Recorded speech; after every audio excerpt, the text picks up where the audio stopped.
His Discord friends tracked him down after he murdered his entire family. On July 2019, 24-year-old Menhaz Zaman murdered his entire family before they could find out that he dropped out of school. His family believed that he was studying engineering at York University in Toronto, but little did they know that he had been lying for 3 years. On this day, Menhaz sent a message to a group of friends on Discord saying that he was gonna murder his entire family. One by one, Menhaz shared photos of his family, first his mother, then his grandmother, then his sister, then his father, and they were all deceased. He then played video games and took a nap while his friends online were figuring out whether this was real or fake. But after his online friends shared these gruesome photos with other people, they realized that he actually did murder his entire family. After some digging, his online friends found his IP address and realized he was from Toronto. They then contacted Toronto police and they quickly found Menhaz's address and went to his house. When police arrived to the home, Menhaz sent his last message to the group chat and he said,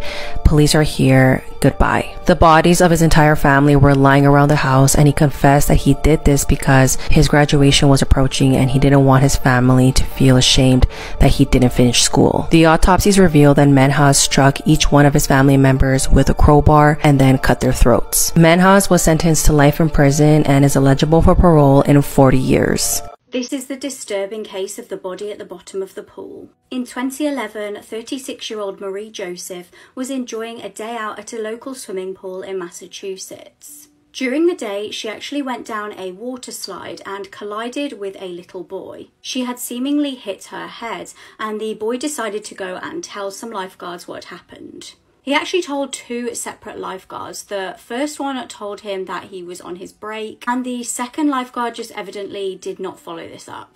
Marie's body lay on the bottom of the pool for 2 entire days. Marie's boyfriend reported that he felt like something was wrong when she was just not returning his calls or texts. What about the friends that Marie had been with at the pool that day? They realized she wasn't there anymore and they just presumed that she'd left and gone home.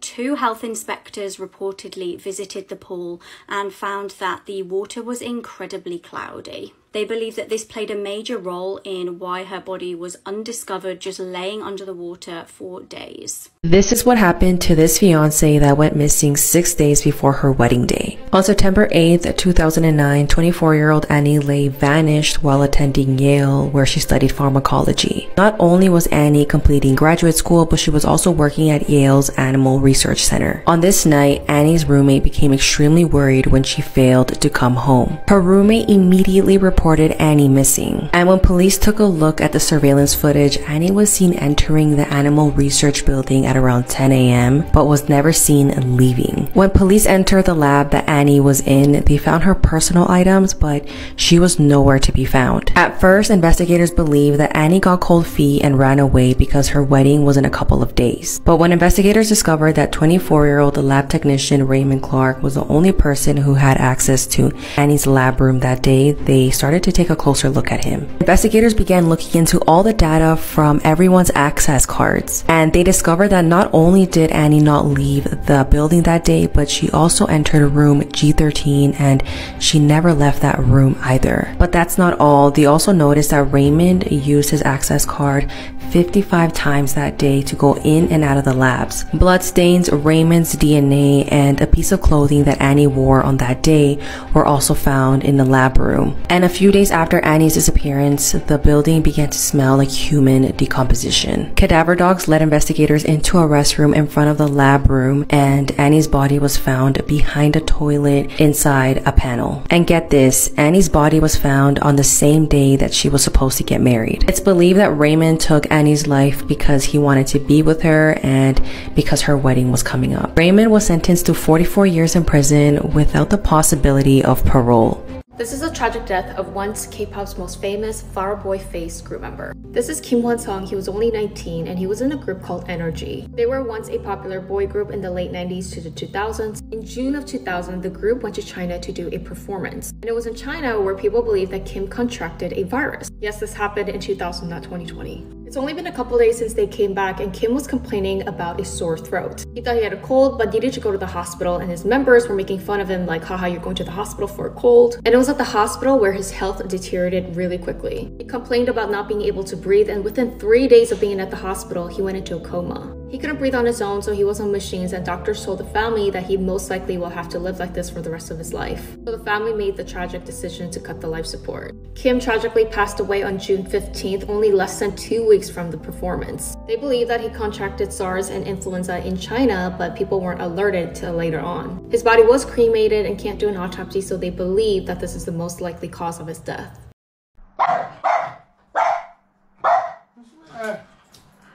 What? Look in there, mate. Look in there. What? Look in there. This guy painted his face every single day for years to save his career until one day something clicked. The guy had a condition called vitiligo and felt embarrassed. He was also a TV reporter who had to go on TV every single day. Once he noticed that his skin was rapidly changing, he began to do anything he could to save his career. He would put on makeup every single day and none of his coworkers ever noticed. He would go on TV looking like this because he didn't want anyone to know about his vitiligo. But one day something clicked and he decided not to be ashamed anymore. He then posted this picture to social media and got a lot of positive feedback. This is Aiden Fucci. He's a 16-year-old kid out of Florida who has been accused of stabbing one of his friends and classmates, Tristan Bailey, 114 times. And this is 13-year-old Tristan Bailey. She was found on Mother's Day in 2021. Ring camera footage captured Tristan and Aiden walking together late at night the night before she was found. So Aiden was arrested and charged with Tristan's murder, and while he has been waiting for his trial, he has been nothing but a menace to inmates and officers alike.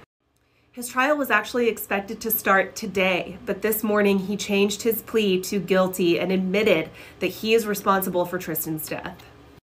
Aiden's mother, Crystal, was also charged with tampering with evidence after she was seen on camera washing his pants in a bathroom sink, and the pants and the sink later tested positive for blood.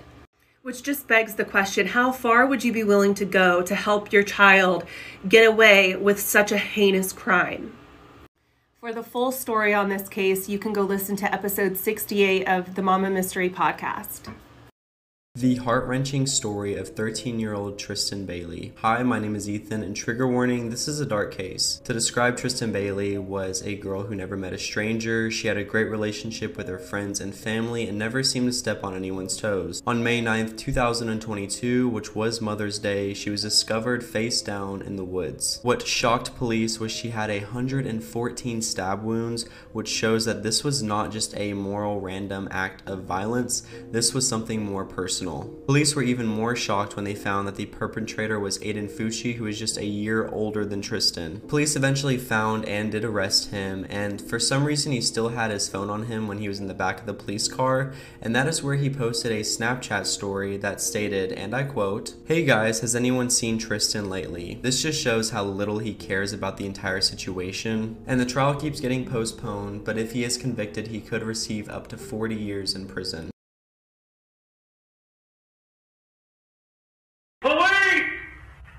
The officer has no idea that a head is boiling in the pot on that stove. It's the head of the woman they're looking for, Lisa Guy, and at this point it's been cooking for over a day. In the bathroom, they find 2 bins of human limbs soaking in a toxic mixture. The man behind this gruesome scene is Joel Guy Jr., and the human remains marinating in the concoction belong to his parents. Officers then come across a notebook detailing Joel's exact plan on how to kill, dismember, and dispose of his parents' bodies. Joel wanted to cash in on his mother's $500,000 life insurance policy, and he killed his dad so he wouldn't have to split it. However, he failed to read the fine print, which clearly says he is not in fact a beneficiary and would have received no money. In other words, he did this whole thing for nothing.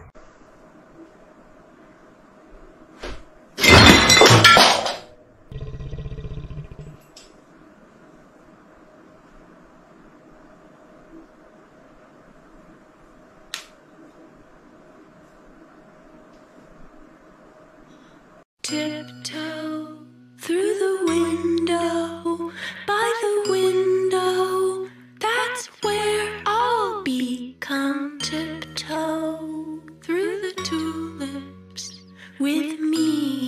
25-year-old Carly Russell, who went missing last Thursday, has been found. Oddly enough, she returned to her home in Hoover, Alabama alone and seemingly by her own accord at around 10:45 p.m. on Saturday evening, which at the point of posting this is around 9 to 10 hours ago. It's still not public knowledge as to why she went missing or where she's been for the last 48 hours. So here is a quick recap of her case so far. At around 9 p.m. on Thursday night, Carly stopped off at a Mediterranean restaurant called Taziki's to pick up some food for her and her mum. And only half an hour later, at approximately 9:34 p.m, Carly phoned 911 to report that she had seen a toddler walking along Interstate 459. After she spoke to the authorities, Carly called her sister-in-law. Whilst they were on the phone together, Carly's sister-in-law heard her ask the child if they were okay. She then heard a loud scream, followed by nothing but the sound of cars on the interstate in the background. And when officers later arrived at the scene, they found Carly's red Mercedes, which had its door still open and it was still running. But they were unable to find Carly or the toddler anywhere. They also found her phone, her wig and her hat on the ground next to the car, whilst her purse remained inside of the vehicle. Hoover police did find some tyre tracks printed in the grass nearby, but they haven't been able to identify which vehicle made these tracks. And the part that I find really strange is that there has yet to be any missing child reports made by worried parents or caregivers. This has caused the authorities and many other people to question who is this child that Carly spotted on the interstate. After arriving home, Carly was taken to hospital for an evaluation, and at the moment reports say that she is safe and sound. But no more information has been offered up as of yet. Officers say that more will be known about Carly's disappearance over the next couple of days. I think I'm just really curious as to who this child is and where they are now. And also where Carly has been for the last 48 hours. But what's most important is that Carly is unharmed and has been reunited with her family.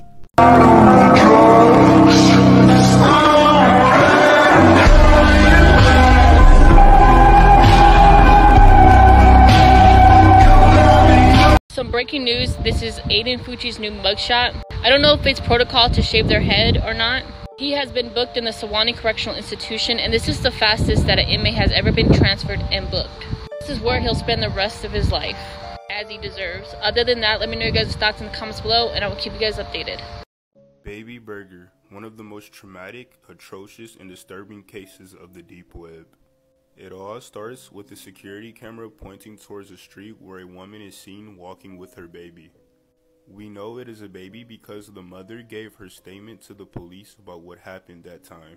Then it is observed that a car arrives and two subjects get out quickly. One of them takes the woman and pushes her, while the other subject takes the baby and puts her inside the car to escape. The video shot continues in a forest. The subject appears wearing a balaclava so as not to be identified. They proceed to take the baby out of the car to take her deep into the forest, until they reach a place where there is a very large table. The other subject proceeds to bring a device, which at this moment of the video is covered by a yellow cloth. One of the subjects takes the baby and places her on the table to start abusing her in a terrible act, where we hear the screams that are heartbreaking. The volume of the video rises exaggeratedly, causing the laughter of one of the subjects, then proceeds to give her some slaps, to which she begins to bleed from the mouth. One of the subjects takes the baby by the feet, the other one takes the artifact by removing the yellow cloth. We see that it is a machine for crushing tree trunks. They turn on the machine and the subject poses in front of the camera, dropping the baby. The camera focuses on the baby falling into the machine, to which it fills with blood, just like the shirts of the two subjects. Finally, the camera focuses on the ground beef coming out of the machine for the two subjects to start eating it.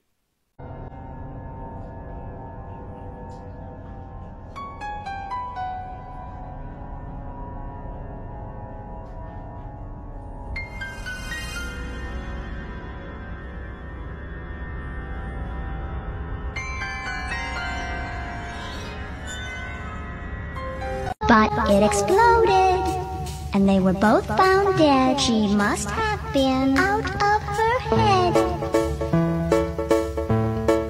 Everyone knows our girl Judge Judy, right? Back in 2018, she had a guest on her show with the name of Justin Hike, who is 24 years old and was suing his then girlfriend of damaging his clothes during a DV call to police. Ironically enough, Judge Judy ruled it in his favor. On August 2nd of this year, now 29-year-old Justin, whose actual name is Nagasi Zuberi, was arrested after a woman had escaped his man-made torture cell. The story goes, on July 15th, 2023, he drove and picked up an S-worker where he claimed that he was an undercover cop, then handcuffing her arms and legs and pointing a taser at her. He then drove 450 miles where periodically he would essay her throughout the trip, and then thrown her into a garage that was walled off by cinder blocks, and the door itself was put in backwards so she couldn't open it from the inside. For 18 brutal days, she remained chained and was essayed daily. Daily, she would bang on the metal garage door, and finally she was able to break through and escape. Since it's so recent, it's still alleged, however he is now awaiting trial. What is the scariest thing you can think of happening while camping? This story comes straight from the heart of Appalachia. And if you love scary camping stories, this week's episode is probably the scariest camping story I've ever heard. So the story goes that in the Great Smoky Mountains, a scout leader was taking a bunch of Boy Scouts up into the mountains for the weekend. And they were deep in the mountains. The nearest road was supposedly 6 miles away. So that night, all of the campers go to sleep except for the scoutmaster. He wanted to stay up and read, but also he was getting this weird feeling that something was watching them. So he's laying awake in his hammock when all of a sudden he hears rustling. It's like too small to be a bear, but way bigger than a squirrel. And then all of a sudden, out of nowhere, this man just walks out of the woods. It's the dead of night and he has no gear and no flashlight. And he just sits at the edge of their camp watching the tents. The scoutmaster's laying in his hammock trying to not move a muscle, and he ends up laying there for 3 hours.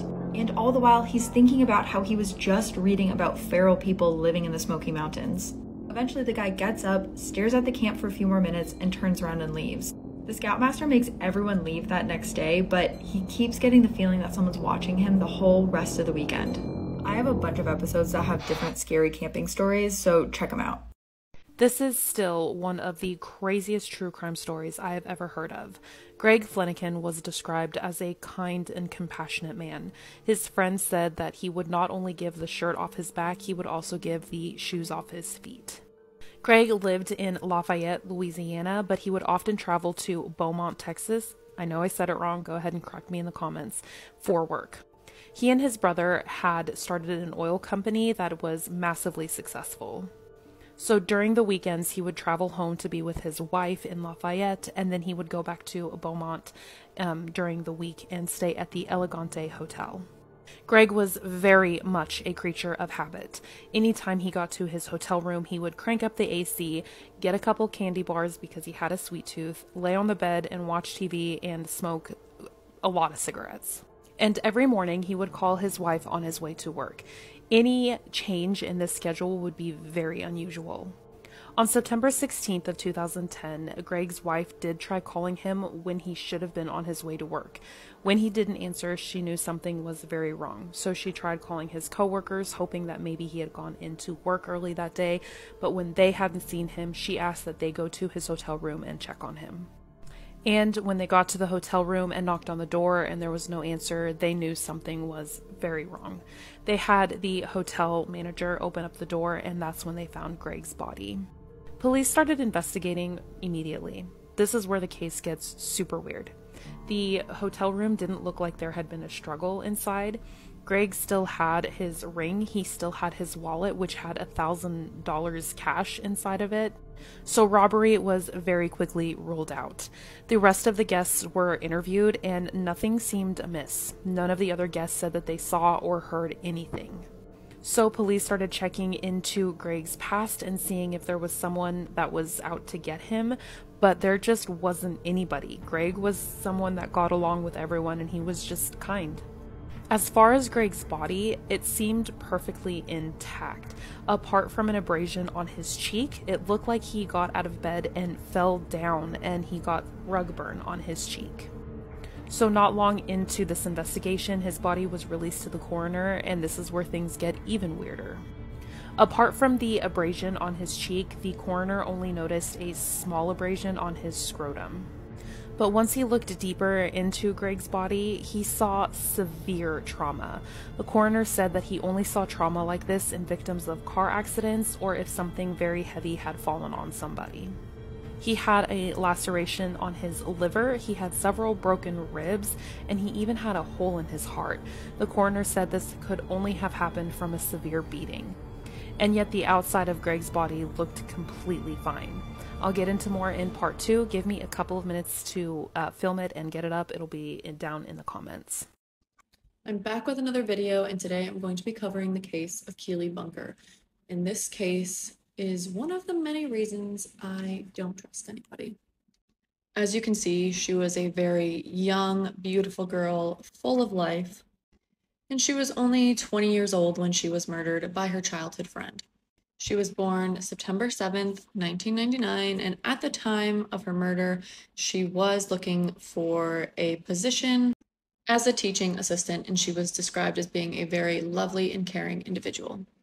So September 18th, 2019, she went to a concert with a friend in Birmingham, England to celebrate her birthday. After the concert, they decided to meet up with some friends at a nightclub in Birmingham, where she bumped into her childhood friend, Wesley Street. The three of them were dancing and drinking, and shortly after went back to their friend Monique's house. At around 4 a.m., Monique asked Keeley if she wanted to stay the night instead of walking the 20 minutes home, but Keeley declined because she had an interview later in the day and she wanted to go home in her bed and get some sleep. So Keeley did live near Wesley, and he was going to be heading the same direction since they lived in the same area, so he said he would make sure she got home safe, and so they headed on their walk home. But unfortunately, she never made it home, and her family ended up reporting her missing after she missed her interview that day, and nobody was able to get a hold of her. Just a few hours after she was reported missing, a search party found her body, which was partially submerged in a pond in Wigington Park. So Wesley was detained after her body was found and initially claimed they went their separate ways after reaching a certain point on their way home. Wesley denied any involvement, any wrongdoing, and ended up giving multiple stories, multiple versions of what ended up happening that night. So after being confronted with CCTV footage of them entering the park that night, his story then changed. He maintained his innocence, but ultimately stated that he ended up killing Keeley out of accident while having intercourse, saying he accidentally choked her with his arm. And after that, he said he got really scared and he panicked, so he hid her body in the pond. Authorities then also confronted Wesley again, showing footage of Keeley really trying to get away from Wesley in the park. And it ultimately ended up looking like he was dragging her into the park. He then stated on their way home, Keeley was flirting with him and teasing him, and I'm gonna have to make a part 2.